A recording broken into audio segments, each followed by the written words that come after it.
going on, everybody? Welcome back to Carpool Gaming. This is a very special extra mile all about The Last of Us Part 1. My name's Matt, and I'll be your driver for this wonderful evening's event. I'm joined, as always, by the Supreme Court of Canada himself, Court Lalonde. What's up, my dude? The world. The world is up. That puts me in a... The sky is up. There we go. That puts me in an interesting predicament. If the world is up, where are any of us? I'm here as well with... Honestly, we could talk about space all day, couldn't we, Sean? with the McDonald's mascot himself, Mr. Sean Capri. What's going on, my dude? They may have delayed the rocket ship to the moon, but we are not delaying this any further. I'm stoked to be here with you guys. Me too. I'm honored that you're here. And as always, one of the brightest bulbs in this whole tool shed, the text with the specs himself, Mr. Steve Vegvari. Steve, what's going on, dude?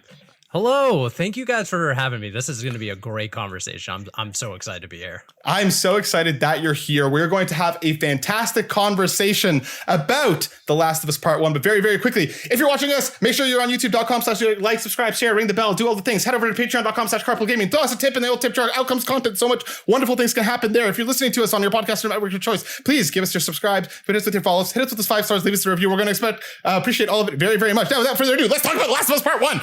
Whew. Sean will not be able to listen to that, and there's 2.1 fast forward. 2 times speed challenge accepted, man. Holy cow. Wow. Please write all of that out and send it back to me at your 2 times speed. I'm on my desk by 9 a.m. All right, guys, we're here to talk about Last of Us Part 1. Of course, the remake of the classic The Last of Us, coming out almost 10 years ago now. Massive shout out to PlayStation Canada, who hooked all of us up with codes. We appreciate all of you very, very much. Thank you for the support. We've been playing it. And before we get into the weeds of what we think about Part 1 as it stands now, I want to go around the table very quickly and just kind of pick up 2 things. What is your history with The Last of Us franchise? Tell us quick, do you like the series? Have you played them both? How many times have you played it? And have you completed Part 1? Court, I'm going to start with you. So give me a brief history of your time with The Last of Us, and have you finished the remake? First off, yes, I haven't finished this as far as somebody that I know in this group, and he's got the tech with the specs because he was boasting about his trophy count to me, and I was extremely impressed. But I have finished it twice on the PlayStation 3. I have finished it twice on the PlayStation 4. It is literally one of my favorite games of all time. And yes, at a record pace, can ask Mr. Capri, I smashed through this game. I did not stop playing it. I had maybe that's why I have so much emotion this week. Mm-hmm. I had such an emotional journey with this game. I had to put it down and stop playing it one night. I texted Sean. I was like, I can't play it anymore. I'm having too much. I wanted to hug my daughter before I could start playing the game again. It's a masterpiece. And that's why when we talk about it on Carpool Gaming about, 1 versus 2, and I'm like, I even hate the comparison at the 1 is itself. I think Midas said it best on the PlayStation Drive. You don't have 2 without 1. So this shouldn't even be a conversation. Well, we'll save that conversation for another time when you are more prepared to lose. Steve, what about yourself? History with the Last of Us franchise, and have you finished the remake? So history, I actually jumped into The Last of Us when the remastered version came out for PlayStation 4. When it originally launched in 2013, I no longer had my PlayStation 3 at the time, so missed that boat. Jumped in when I bought my PlayStation 4. That was the first game that was packaged in as well. And yeah, I fell in love with the game at that time. I think at that early stage, I, again, was still obsessed with achievements and trophies and everything. So I think I played the core game twice over and then the Left Behind DLC once. So actually coming into this Part 1, I was really excited to play Left Behind the most, because that was, as far as remembering core aspects of it, I was like, okay, I remember where we go, but I don't remember the steps along the journey. So jumping into Part 1, the remake, I've played it twice over now to completion, again because of trophies, and I'm actually on partway through a third playthrough, because I've been slowly but surely just wrapping up my full time with it, because I told Court since day one, since we got our code again, thanks PlayStation, that I was determined to get the platinum before launch, and I think I'm there. I'm so proud of you. I knew you could do it. Even though I didn't know that you were doing it, I knew that you would. Sean, what about yourself? Yeah, I think I need to like declare at least one thing out of this, is that I played this like everybody, like many other people, 2013 PS3, the nice swan song that was the game for the PS3, and was instantly like totally transformed. I thought that even coverage of video games was going to be altered by this game. The way we talk about video games, it's so important on a variety of reasons I think that we'll get into. This is an interesting time to look back to the original. We're going to talk about, I'm sure, the updates that they've got, but this was one of the games, there's maybe 5 in total that I've ever played, where I finished it, I rolled credits, and I'm like, I need to go find more content about this. I need to hear a spoiler cast. I need to seek something out. And back in 2013, that was a little bit more rare. I think it was Podcast Beyond or a version of it back then that I would have done. Totally moved by this game back then, to the point that the character Ellie remained so special to me that we named our daughter Ellie. My son Lincoln after Link, and we have our daughter Ellie. And a lot of people have asked me why that is. And there's sort of like 2 things there. One is that Ellie represents sort of like a hope for humanity when all else is lost. And I love that about her. And then the other side of it too is that I would do anything for Ellie. I would do anything for my daughter, and Joel would do anything for Ellie, as we'll get into as well. So yeah, like I kind of need to say those things, because like Cord, like I think this is one of the best games, if not the best game ever made. And I'm curious to see where our conversation is going to go, but also like as we record this, we haven't heard any other coverage on it either. So I'm very curious how the rest of gamers and the rest of media are going to be covering this as well. So hyped to talk to you guys about it today.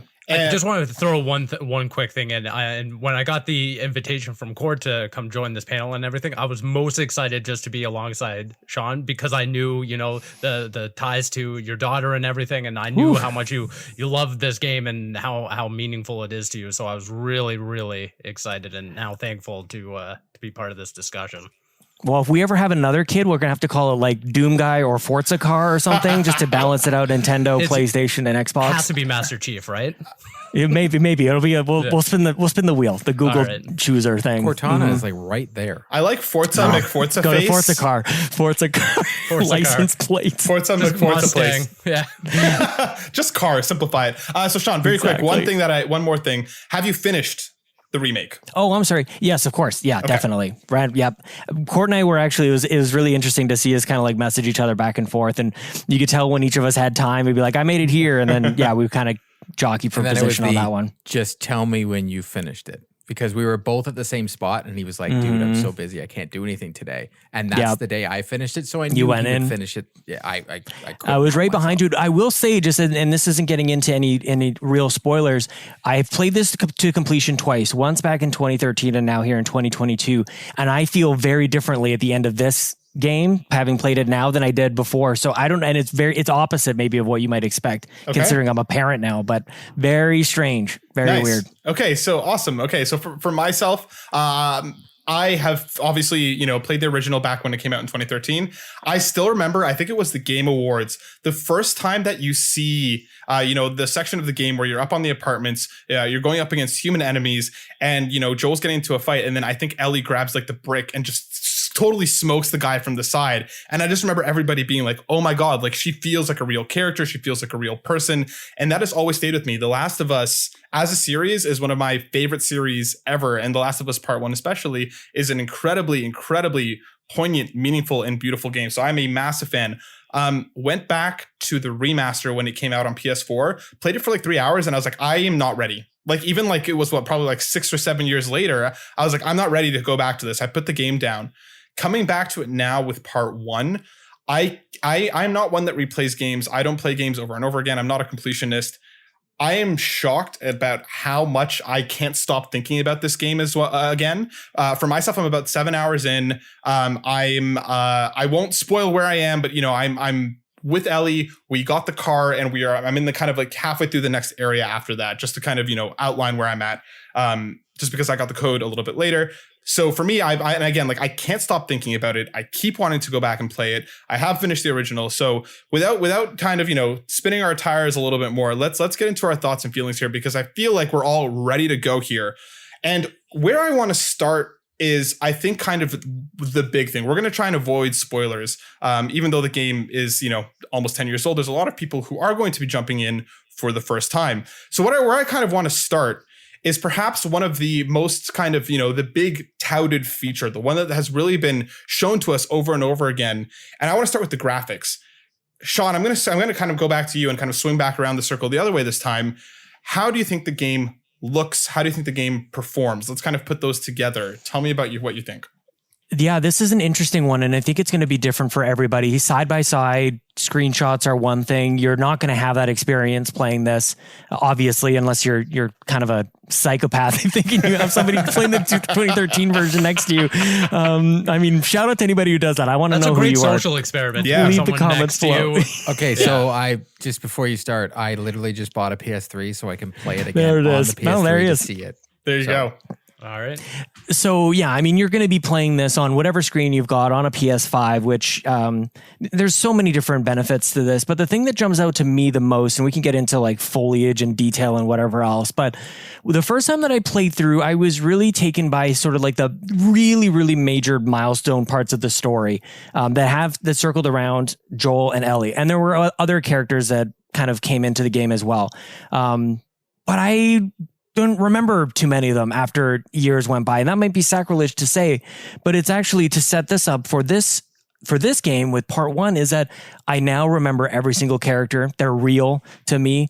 I think especially characters like Tess and like what happens to Tess is like way more impactful. So it's actually more than just it looks better. Like the characters who aren't the main characters, who like generally speaking in most games, they don't really get that nice polish around them. It's just sort of like Joel and Ellie and everybody else who they run into. Mm-hmm. Now it seems like everybody's on par with everybody else. And it sounds so minuscule to talk about, but the facial expressions, the animation that comes to life, like Tess is a real person in this game. And that I think I'm trying to make like a really high compliment to the graphics. It makes it more of a performance that I can really sink my teeth into and get into and appreciate.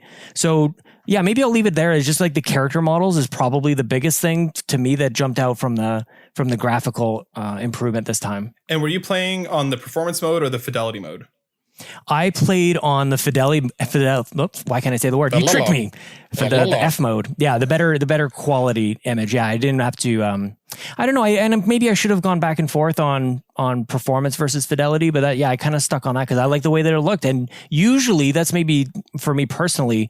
Usually, I go the opposite. Usually, I go give me all the frames as humanly possible. But this was already better than what I was used to in 2013. Better image quality and. It was fine as far as the frame rate went, so I was happy with that too. All right, nice. Steve, what about you? So just to get ahead of it, I played on performance mode, went the 60 frames per second on LG C1, so great frames, great all around. But that being said, I can confirm to Sean, it looks just as great. I would be shocked if I know that they say we upscale to 4K and everything. I don't know what what PlayStation's talking about. It looked as close to 4K as I could ever dream while maintaining those, great frames and everything. So, and Sean, I just want to echo exactly what you said is that, everyone, we all love in this panel and, unanimously, it seems like in the industry, love The Last of Us for being a narrative focused game. Mm-hmm. And I think what part one kind of does now is leverages all the character models and the expressions to meet that narrative.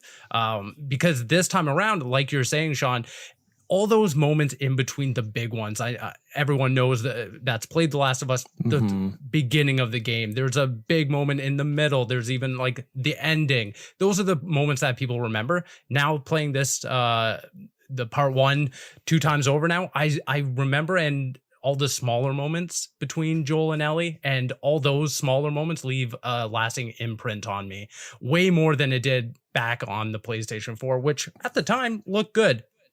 on the PlayStation 5, it looks amazing. And I think finally we're at a point where The Last of Us doesn't have to just be remembered for its narrative. It can actually be remembered for its the way it looks and the way it feels now. And to be honest, I now think that Naughty Dog has placed both of their, Last of Us games now 1-to-1, where I would be remiss to say, like, I really highly doubt, now I haven't done it myself, but I really doubt that you could go from part 1 to part 2 and really feel like you're missing anything. I feel like it's a seamless transition now, which for people who are jumping in for the very first time, that's the best case scenario. It's just getting that full-fledged experience between those two without, coming into part 2 and be like, wow, I feel 10 years removed from the previous game.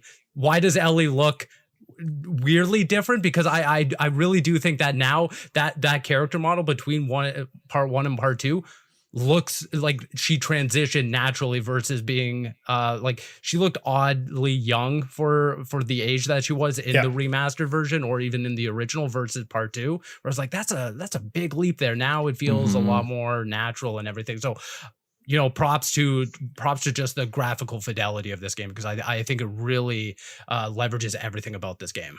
Nice. That was one thing I wanted to bring up, Steve. Sorry, Matt. I wanted to just, because I was worried about Ellie. I mean, like, as I mentioned, I've got a strong connection to this character, even the way that she looked in the first one, even if it was a little bit weird that she looked one way and vastly different in part 2. And I was, at the screenshots before the game was released and all of that stuff, I'm like, oh, I don't know if that's my Ellie. Like, she's a little older. She looks a little older, like quite a bit different. Didn't matter. Once I got into this game, I was, like I said, I'm not looking at the side-by-side stuff, so it's actually to a benefit. And I felt like I was really connected to the PS3 version of this game. The 2022 version, this Ellie is perfectly fine. She's probably the most different looking of any of the characters here, at least by my eye. But yeah, I was worried about it, but it didn't end up taking away from my experience. And in fact, it blends right into part 2. And these are the games that should get this treatment. I'm just going to go out and say, like, that we should have this. Let's bring games that are this important, this masterful, bring them up to this level. This is how everybody should play them. So that's just my soapbox for now. Perfect. Court, what about you? Where are you at on the graphics and the performance? So I wanna, there was a part, without giving away, there's a part where Joel is on top of the Capitol building, and I messaged Sean, and we were literally at the same part at the same time. I took a screenshot and I sent it to him via text, and I broke down because of how much different it felt this time around. One, I am a father, so this, and spoiler alert, I'm a father of a daughter. So for me, this playthrough was very more memorable, very more emotional. But to see the look on the characters' faces, you felt like you were there. Joel looks at Ellie when she says something to him at one point, and I took a screenshot exactly when he did it. I sent it to Sean, and he was like, "Oh my god!" Like, it was just, you could feel it. And I know from playing the remastered and from playing the other one, I didn't feel the same way. And not just because I'm a parent. I didn't have that feeling of being there, because I also think the dynamic weather and the ambiance that the lighting brought to this game added an extra depth to the game, especially when a thing that it was funny I kept noticing was rats. Yes. Mm-hmm. Yeah. You notice a ton of rats and the water effects. And when the spores are going through, it almost feels like a fog that you can touch. Mm-hmm. And it adds so much more to the suspense of the game. And like, before when we were playing it on PS3 and PS4, when you'd see the spores, you're like, okay, there's something coming. You could see faint bits of the spores hitting your screen before you actually get to the thickness of the spores. So you can actually get a buildup. So they did a fantastic job with the extra power that they had to use the environment to make it its own character. I felt when I played 3 and 4 that the environment to me wasn't its own character. Yes, the world was, but the environment wasn't. I know I messaged Sean at one point and I was like, oh, put your headphones on. And he sent me a picture with himself with headphones on and called me a rookie. But no, he said, I'm not a rookie. I said, I'm not a rookie. Yeah, sorry, yes. And by using those elements, they were able to make everything feel so more alive in the world of The Last of Us. I felt like I was Joel and Ellie walking down the streets of Pittsburgh or in Utah. But in those important moments, when Ellie is on top of David, that's all I'm going to say, and that happens. At that point in the scene, you hear talking, and then they go dead silence. So all they're using is the character animations to narrate the scene. And I messaged Sean, I said, this is the most powerful scene I've ever seen in a video game now. It bar none, it wins, it destroys, like it over the scene that happens in the house where Joel and Ellie have the most famous line in one of a PlayStation game ever. This scene now, when Joel just says, "I've got you, baby girl," and it destroyed me. It destroyed me. And I was like, and that's when they stop the noise. You get nothing. All you see is them talking back and forth, but you hear nothing. And you just see Joel completely falling in love. Like unbelievably. Like this is now Sarah, and it's become, and it's just the most powerful moment I've ever seen in a video game. And it didn't feel that way before. And I think because how well they have revved up, it blew me away, because there's no noise. It's just character animations, and it destroyed me. I think that you hit on a really important part there, Court, because the spores for me also really stood out to me, because it almost looks like you're walking through this beautiful, almost mirror dimension. They're sparkling all over the screen, while we know, and the characters know, that they are this ultimately incredibly deadly thing that completely ravages the world. Walking through it is almost like walking through this dreamlike state. It lulls you into this false sense of security, knowing the actual danger that lives in those sections. It's incredibly done. And I think that you've all hit on a certain point here, is that the performances come across in a way that I don't think we've ever seen them before. And even for me, getting to the point where the car crashes and you're attacked, and that's all the thing I'll say there. And I, to be honest, I can't really unmarry my first experience with the game, playing part 2 and kind of all of this together, whether it is part 1 standing on its own, or if it is kind of this collective experience. But when Ellie gets grabbed by even just a random enemy, you better believe I am dropping everything, and I'm going to her so fast. I'm taking out everything I can to go take that guy down as fast as possible, and really getting to her. And it's just this incredible attachment to this character and to these characters that I feel really just kind of sells this version of the experience in a way that hasn't really translated before. Because again, I felt a strong attachment to these characters for quite a while now, but there was something about it that wasn't even my brain turned off. I heard her being help, and my mind was off and I was moving. It was almost this instinctual thing. And I really do think that is because of how clear these performances come across. The way that they use the music, the ways that they use the lack of sound or the lack of music, like Court alluded to, the way that this experience now comes together visually and sonically, I think is bar none one of the best the best presentation in any game ever. And I genuinely do really believe that. I really do love what they've done with this. And as someone who was coming into this experience kind of being okay, it's The Last of Us again, I am surprised by how deeply and how quickly I fell back into this world and into these characters, and how much it's got its fangs in me and it's not letting go all over again. And I feel I haven't felt replaying a game like this than ever before. This is a whole new situation. And something that I want to kind of bring where I kind of want to take the conversation next is the gameplay. Because that was kind of a big question kind of coming into this. There was kind of some confirmation, some not. Were we getting The Last of Us 2 gameplay mechanics? But in the world of The Last of Us, part 1, we found that wasn't the case. This is very much the way that game felt a little while ago is the way that the game feels today. But honestly, if this game had come out today, I wouldn't have any issue with the way that the game feels. Personally, I think that, I'll kick it off here, but for anyone who's experienced The Last of Us before, I don't know if it is, again, something that the marriage of the presentation, the graphics, the gameplay, all coming together in such a visceral way that if you told me this is a brand new game that had never come out before, I would 100% believe you. I have no issue with the way that it controls. I have no issue with the way that it plays. And I know Naughty Dog has its detractors when it comes to their gameplay. For me, I've always loved how the games felt.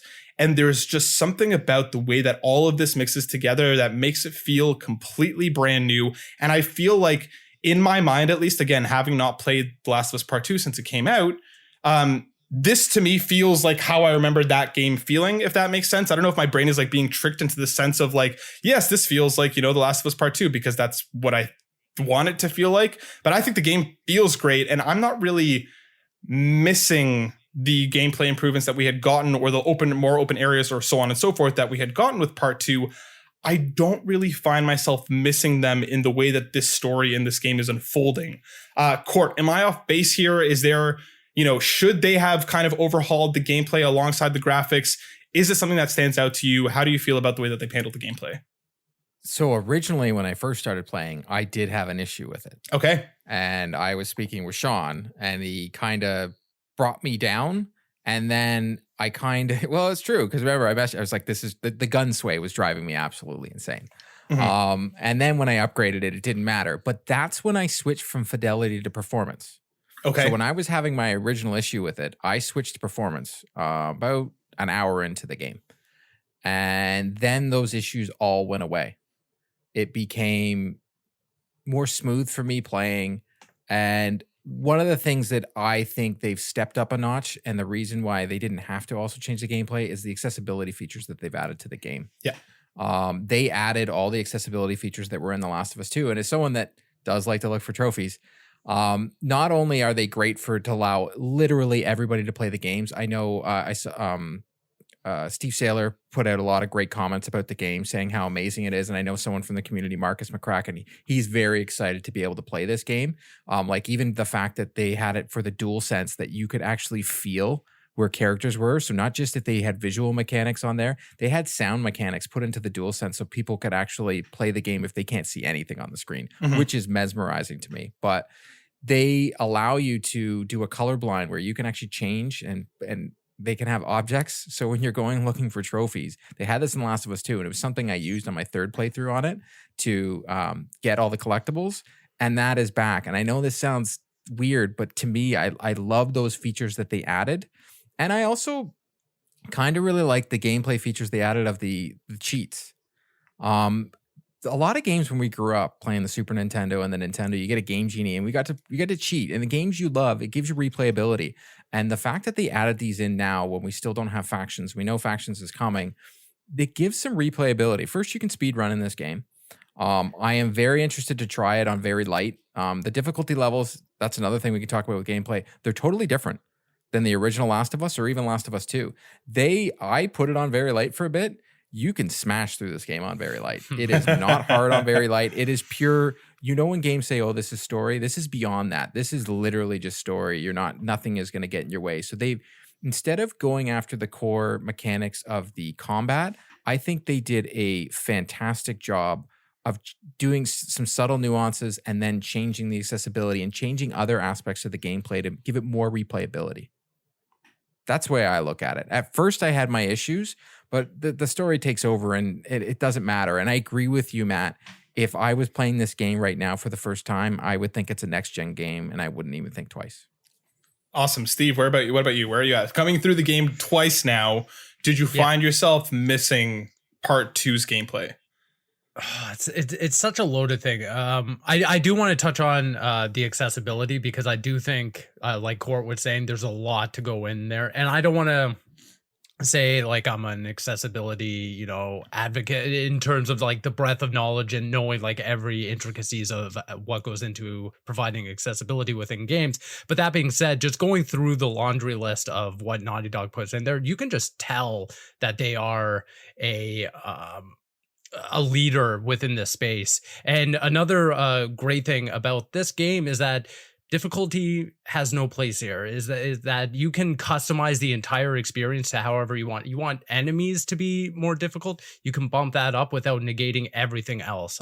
You can bump up the puzzles or get rid of them. The other thing, Cord, you were talking about using the dual sense in terms of hearing players. There's also another accessibility feature in there where the dual sense will do haptics and vibrate based on the tone of someone's voice, where if Joel's yelling, the dual sense will rumble even more versus like a whisper or something. So in case like you're hard of hearing or something and you're just going off subtitles, you can actually get that emotional response when Joel is attacking someone and having that audible experience. So that I want to praise part 1 for. There's a lot in part 1 where I'm like, it feels dated to me still, even here in 2022. The ladders, moving ladders isn't fun. I understand Ellie can't swim. Bringing over a plywood thing does not work for me anymore. It's still such a relic of the time back in 2013, 2014 when the game originally launched. I almost wish that Naughty Dog went in and just kind of improved them or made them a little more fun, because it really does bring down the momentum of the game for me. Or just take them out. Because take them out. As soon as you said it, I thought about moving the container underneath the door so it can get out, so you can like to do those little things. Because the reason those little things are in there to move a ladder and do this is to hide loading screens, right? Which there are none in this game.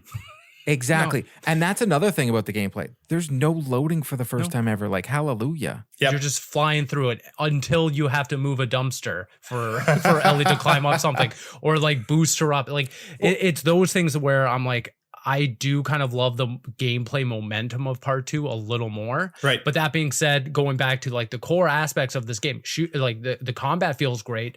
I always felt like part 1 was almost the game that pushed you towards being more of like a stealth game, where part 2 was more of a shooter. Here, I feel like with part 1, you're kind of in the middle of the road where you can do either one, and it doesn't feel like the combat, the moment to moment combat negates either one, where you can go in stealthy, or you can switch between both, or you can go through the menus, pick up a pistol, switch to your rifle, switch to your arrows, and it feels fluid way more than I remember it being back in the day. I felt like going through the menus and switching weapons back in Remastered felt a little cumbersome, which is why it felt like a stealth game to me. Here it feels way more in line with part 2. But now, that being said, I feel like there are still a few hinges there, here and there, with getting Ellie from point A to point B. This may sound sick because you mentioned stealth, because of something I texted Steve. The gore in this game, oh my god, made me become a shooter. Because you literally, I was in shock when you rip people apart in half with shotguns and literally blow their heads off in half. Like they look like the Terminator in Terminator 2 when he split. I was just like, I was in shock. And maybe I was a little like, sometimes I was just like, all right, I'm just going to go through and blow people's heads off with shotguns and see what it looks like. But sorry, Steve, but like I was actually 100% with you, because again, I remember playing this game much more being like, I have to like really scrounge my bullets. I really have to like keep everything. I'm sneaking past all of these clickers. I'm sneaking past as much as I can. This time, I'm literally walking through and being like, your arm's gone. Say goodbye to your leg. Your head's over there too. Like I really am like, just having much more fun moving through the game, being like, all right, who's next? Because I'm like, again, I'm like, any one of you get within 50 feet of Ellie, you better believe you're going to end up 100 feet in the wrong direction. Like, I like, it's much more of like a visceral feeling with it this time.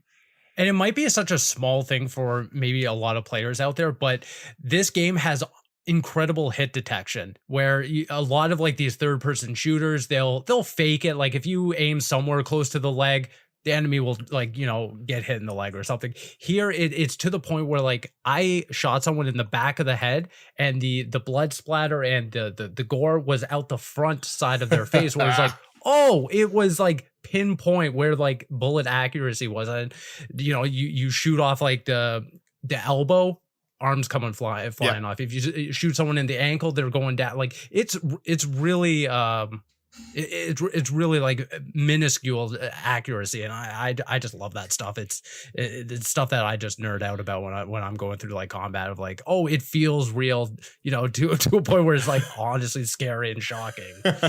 Okay, awesome. Sean, what about you? How do you find the gameplay coming back to one of your favorite games ever? Yeah, I mean, I might be completely biased here, but yeah, this is darn near perfect. I was really confused as far as like when the complaints were coming, like what we want to get something that's more modern. I'm like, what exactly are you talking about? Are we just talking about we want to go prone? Is that going to like make or break this game for people? Is that the thing? It's funny that you guys talk about the moving ladders and the dumpsters and everything and all that stuff. I think that it might be a relic of the past, but what I think it is more important as far as how it serves a story, is that this game is actually the best escort game ever made.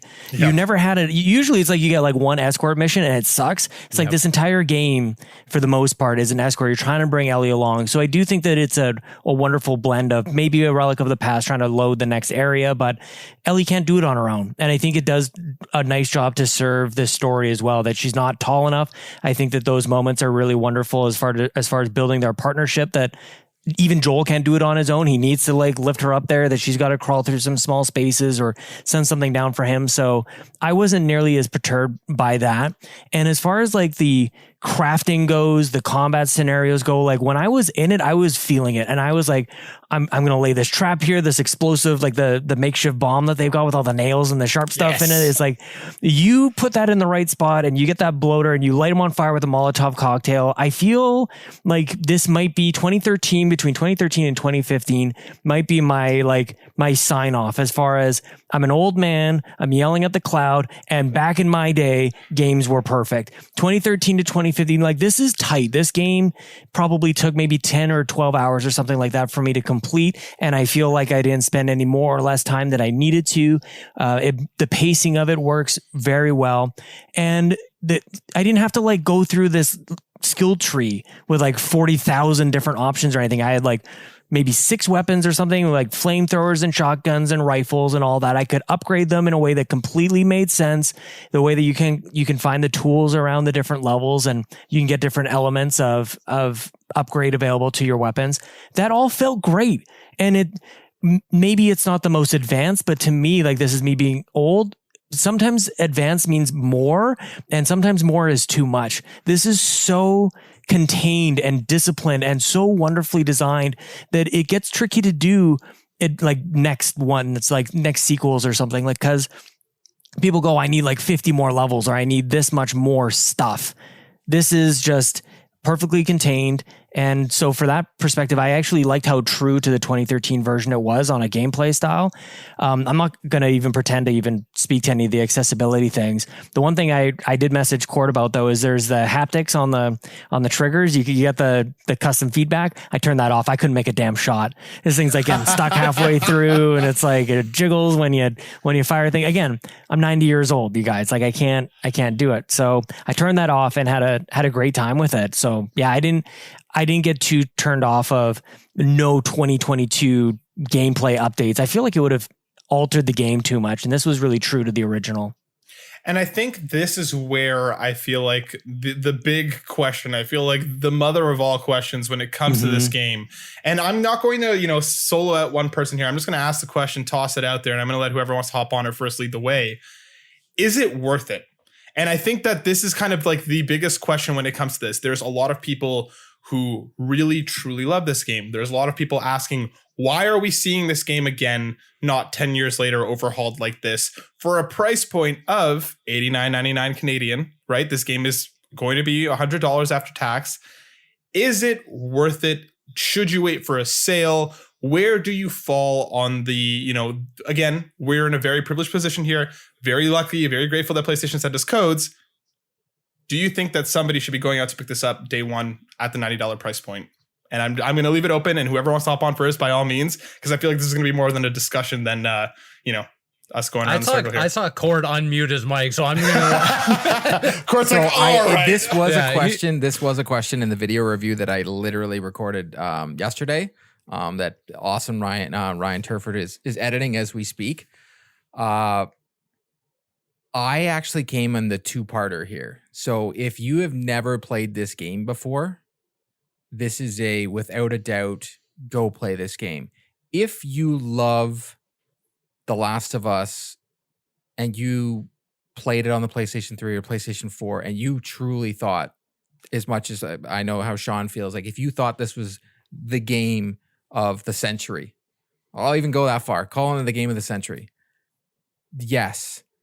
But if you didn't enjoy your time with it, I don't think the graphical changes are going to sway your opinion to pay for this game. So it's almost like yes. It's because games nowadays are tough, especially us here in Canada. Games are expensive. Mm-hmm. They're not cheap. So sort of it is. Because for me, 100%, if I could buy the Firefly edition, I own the game right now. Thank you, PlayStation Canada. I would buy the Firefly edition to get the collector's edition. That's how much I love this world. All this just would get me so psyched for the HBO show. As long as it doesn't crash on Crave, I'll be so excited to watch it. So I guess, if that makes any sense. But I don't want to force someone to buy this game. I don't think you have to. I'm going to hop on Court, right? Because I'm 100% with you. If you have never played The Last of Us before, this is by far the definitive way to experience it. Like, don't even wait. Go pick it up day one. If you haven't played it since 2013 and you want to, similarly, go pick this up day one. I would not tell anybody to, go out there and to really kind of balance the checkbooks if you're between this and another game that might be coming up sooner. I'm not even like singling a specific game out, but if there's one that you're kind of like, yeah, I like The Last of Us. Yeah, I remember, like, I really, really love that game. But also this is a game that, in my mind, even all of the glowing praise that I've given it, and I really do believe that this is the definitive way to go, this should have been on PlayStation Plus Premium. And I'm just going to say that because and again, that's not to take away from the quality of the game. Spicy. No, but again, I don't mean this to take away from what the quality of the game is. But in my mind, a lot of people have experienced this. And for the double dip or possibly triple dip, if you've picked up the remastered, I feel like for a lot of people to buy into this, they're going to have to start playing it. Because I feel like that's the make or break moment. Again, from the outside looking in, before I started playing it, I was kind of like, it's The Last of Us. I'm excited about it. Cool. I'll pick this up closer to Christmas, right? Actually going back and being back in that world now would be like, okay, if this was a game trial, let's even put it there on PlayStation Plus Premium, and I started back in, I would go and buy it. I do think that they are going to struggle a little bit when in terms of like winning over players who have already been there before. I do think that as much as I love this game and as glowing as I think that this review has been and as good as this game is, I do think it's going to fall into this middle ground of people will either wait to buy it on sale or they're going to be there day one. And I don't really know how much of a middle ground you're going to have in between that. I don't really know how many people are going to get swayed by reviews.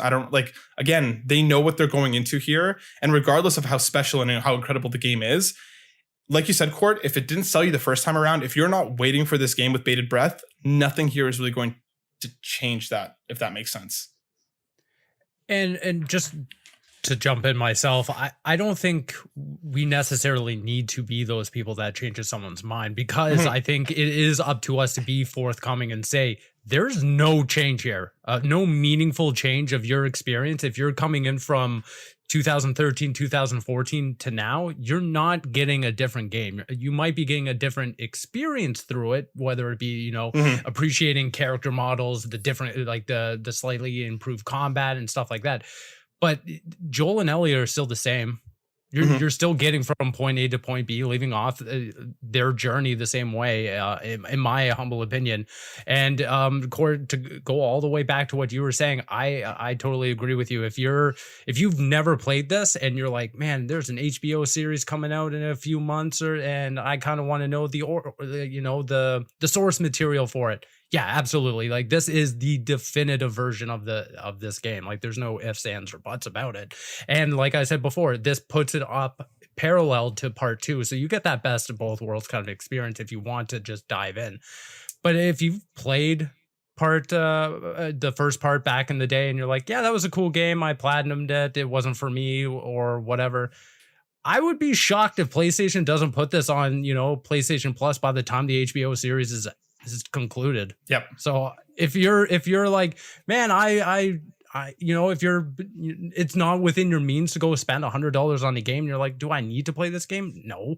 If you want to play this game, if you really want to play this game again, absolutely. I don't think that your money's being spent in a poor fashion here, but I don't feel the need for you to go out, rush out here. If you've already experienced the game, you love the game and everything, I don't think you're taking all that much away from this game, re-experiencing it once again. Sean, what do you think? I struggle to tell anybody what they should or shouldn't do with their dollars. I think that that's a difficult conversation to have, and I think it's a lot of responsibility to take on myself. So I'm gonna dance around that a little bit to say that I would have bought this game day one Thankfully, I didn't have to. I got to play it nice and early, but I would have bought this day one. And now, having played through the entirety of the game, I wouldn't have regretted it, not for a second. I do think that there is a special echelon of video games that this is perfectly allowed for. That the enhancement that has been done to the graphics and to the load times and to some of the haptics that some people will like is perfectly reasonable. And I actually wish that more games did it. I'll go to say that. Like, I wish Mario 64 got this kind of treatment. Remember the 3D All-Stars that we got? Like, when we're talking about remasters, like, it's a different category, right? And people, I mean, I don't even know. That's a whole other conversation. I'm glad that I played it. I would have bought it day one. And I think that this is an important game. I think it's something that people should play. And if you like the first one, then I don't think that you'll be mad that you bought this game. I really think that you kind of have to do a little bit of gymnastics around getting to a point where you're offended or upset that this game exists, or man, they should have like spent their time doing something else. Like, I don't even want to get into any of that. I just think that it's irrelevant, to be honest with you. The fact is, The Last of Us Part 1 is one of the best games ever made. It's available now, and thank God that it is. You know, there's so many people who are coming into PlayStation for the very first time, or PlayStation 5, and they would have missed out. Like, just the way that the timing all works when people get into gaming.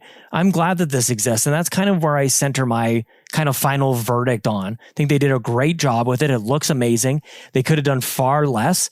And I felt like the visual impact as being one of the main improvements over the PS4 remaster were notable and in a way that impacted my experience with the game.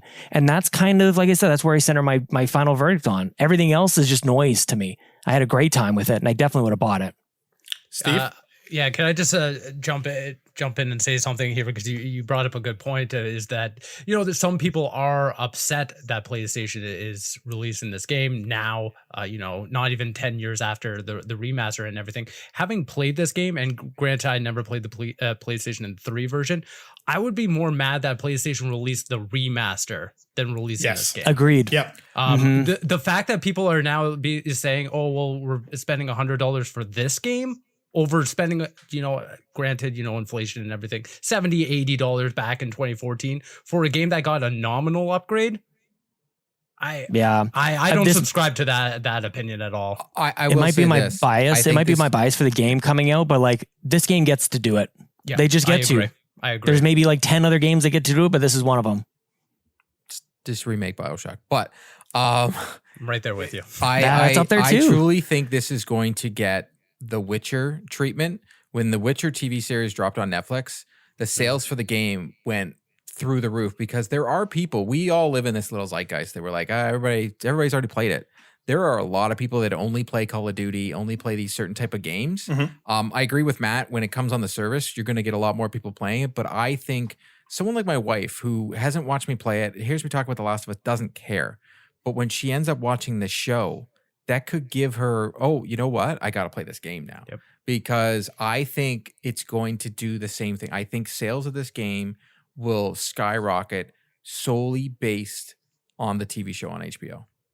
Because Pedro Pascal is a phenomenal actor. Mm-hmm. Everything he does, if the show is as good as we know the subject matter is, I don't see how this doesn't sell gangbusters. Especially with Neil Druckmann being part of the process, especially when you have something like someone like Bella Ramsey who's playing Ellie. Like, they really are setting themselves up for success there. And, you know, like I said, I don't mean to speak to the detriment of the game. It's just that I do think that we have to keep in mind that, again, not everybody is in the same financial boat. And I do think that is something to keep in mind. But I guess my final question before we kind of get into final thoughts, and, you know, kind of let's put this in together. How long until we get The Last of Us Complete Edition, that is 1 and 2 put together? Possibly, you know, maybe early access to factions. Maybe we get something along those lines. Sean, I'll start with you. Do you think we're going to get kind of a complete quote unquote collection of The Last of Us, where maybe they do something to part 2 or whatever else? And hit me with your final thoughts on The Last of Us Part 1. I'm kind of mad that I didn't think of it until you literally just said that. That's a great idea. It's funny because it does get into some complications that we've seen with, I think, with Spider-Man and some other games as well. I don't even know if I would want that to begin with. Like, what if the only way that you could have played this version was to pair it up with part 2, and that's the only, like, that would kind of seem manipulative as well. Like, even, yeah, you guys are like, I so know. I don't, I don't know. Like honestly, maybe a year. I think I could take like a year from now. They bundle it together, so they've got a new whatever $60 US, $80 price point for the game. I could see that for sure. Again, I think that this game deserves multiple spots in our timeline as far as gaming is concerned. So I could see it in a year, and I don't know that I'd be too mad. But I'm also like, I think that there's a spectrum that we're exploring here even on this panel, which I think is good. I'm not offended generally by like companies doing a thing that they think will sell. I'm not going to take that personally. I think that would be fine. Although Nintendo and I are having a bit of a spat right now, so that's a whole other thing. Steve, what about you? What do you think? It's so interesting because I think that while I do agree with Sean that this is the game that PlayStation can get away with, to a certain point from a marketing and PR standpoint, they're also going to have to listen to their audience and listen to the feedback and pushback about this launch. So I really don't think that they're going to be able to come out in 6 months, a year from now or anything and be like, hey, you watched HBO's The Last of Us? Now get the complete edition.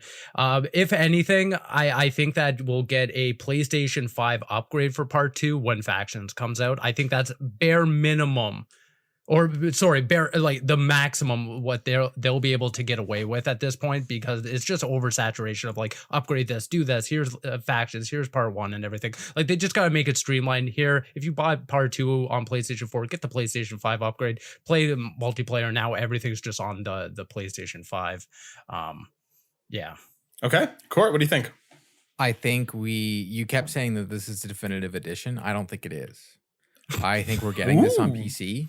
I think that's definitely going to happen. Oh yeah. We a year from now, this game will drop on PC, and we are going to have this exact same conversation, except Steve, because he doesn't play on PC. So right. we are going to be playing this game again and playing the definitive version. I played Spider-Man on PC, and I was blown away on how much of a difference it made. But I think you hit the nail on the head, Steve. We're going to get when Factions comes out, PlayStation is going to be like, give us $15. And you now have fidelity and performance mode on Last of Us 2. Yeah. They're just going to unlock it like they did with Spider-Man. Mm-hmm. I think they've learned their lesson after what they did with the Miles Morales and letting you get Spider-Man and not selling the digital version of the game. I think they took enough backlash, and I think they took enough backlash on just the announcement of this release that a simple, hey, here's your performance and fidelity mode on The Last of Us 2, spend the $15 so you can either get it in 4K at 30 frames per second, or you can play it dynamic checkerboard at 60 frames per second. Choose what you want to do. And they're going to release the PC version at the same time. So then they get the money over on the PlayStation 5 side, they get the money over on the PC side, and they release Factions free to play on PlayStation Plus. That's literally what I think is how it's going to roll out. And it's just going to put Last of Us back into the conversation. And because of hopefully goodwill from the TV show, no one's going to care. And they're just going to throw their money at it. I think what they're going to do, I feel like with them using the Part 1, Part 2, branding and the naming, I feel like it's going to be so easy for them to say Last of Us Complete. Like you guys mentioned, here are the $15 upgrade. They can roll that into there. Here is X amount of currency, X amount of skins, X amount of whatever that you'll be able to use by buying this. Guess what? You'll get it in Factions too. And then, like all of these things will roll together. Will it be full price at that point? No, I don't think they'd be that egregious, but I do think it'll maybe land at like for that $40 to $50 mark. Here are two of the best games ever. Here's a bunch of stuff to the brand new multiplayer mode that is free to play and it's out now, but here's a bunch of exclusive stuff that you can only get by buying the complete edition. And that's how they'll resell it to us. And I'll be buying it all over again like a big old dum-dum, because again, these are two of the greatest games ever. And the Factions, whenever it comes, and there's a reason why people are upset that it's not here now alongside The Last of Us Part 1, is because that is, again, one of the best multiplayer modes that we've ever gotten, in my opinion. So I do think that there is a road that they're going to take with this. As you guys said, I'm glad that this game exists. I'm glad that I'm re-experiencing it again. I'm glad that so many more people, whether it be their first time because of they missed it the first time around, or because of the accessibility features that they've now added, because of all the work and the love that they've put into this game, so many more people are going to have this conversation over and over again. And damn, is it a good time to be a Last of Us fan. Guys, this has been an awesome conversation. Thank you all so much for taking the time out of your wonderful evenings to get down about The Last of Us with me. Let's do a big round of socials. Sean, let's start with you. Where can people hear more of you? You can find me on Twitter at Sean Capri, Sean like Connery, Capri like the pants. And yeah, man, thanks for reining us all in, Matt. This has been awesome. Hell yeah. Steve, what about yourself? Yeah, you can find me on Twitter at Vegvari, and thank you guys for having me out for this. This is a great talk. Yes, it was. Court, the Supreme Court. You can find me on Twitter as well at Court Lalonde, or you can find me at all Carpool Gaming socials at Carpool Gaming. Make sure, I kind of want to start a Twitter petition to get Court's handle changed to Supreme_Court just to see what happens. But I have an original Twitter handle. You don't want to lose those. Those are like having a Gmail account that has your name in it and no numbers. But is it worth it for a joke? So you're saying there's like a value to a digital thing that's not really real? Court sounds obviously. like. Is this a non-fungible Court? Mm-hmm. NFC. Ooh, what am I, Eminem and Snoop? Come on now. And as for myself, you can find me over on Twitter at burnout_Matt. You can find me at youtube.com/burnoutbraider every week. And once again, this has been The Last of Us Part 1. Let us know in the comments. Are you picking this up this day on day one? Do you like where they're going? Are you going to be picking up The Last of Us Complete Edition? Let us all know below. And we will see you on the next one. Peace.